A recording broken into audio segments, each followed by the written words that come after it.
இந்த சம்மருக்கு ரொம்ப நேரம் கிச்சனில் நின்று சமைக்க முடியலையா, நான் சொல்கிற இந்த தக்காளி தொக்கை நீங்கள் செஞ்சு பாருங்கள். இது ஒரு 5 minutes தான் டைம் எடுக்கும். ஈஸியாக நீங்கள் செஞ்சிடலாம். சூப்பர் டேஸ்ட்டாகவும் இருக்கும். எப்படி செய்து பார்க்கலாமா?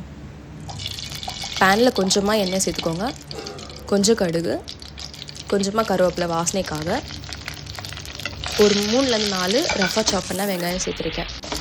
அது வதங்குறதுக்காக கொஞ்சமாக உப்பு அதையும் சேர்த்துக்கோங்க. ஒரு 3 பச்சை மிளகாய் நான் எடுத்திருக்கேன், அதை ரஃபாக சாப் பண்ணி சேர்த்துக்கோங்க. 4 தக்காளியை நான் ரஃபாக சாப் பண்ணி சேர்த்துருக்கேன், அதையும் நீங்கள் சேர்த்துக்கலாம்.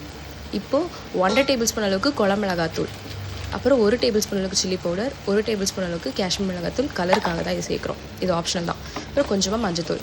இது நல்லா அந்த எண்ணெயில் வதங்கினதும் நல்லா ரா ஸ்மெல் போனதுக்கப்புறம் நீங்கள் கொஞ்சமாக தண்ணி சேர்த்துக்கலாம். சேர்த்ததும் நல்லா கொதிக்க விட்டு எடுத்துக்கோங்க.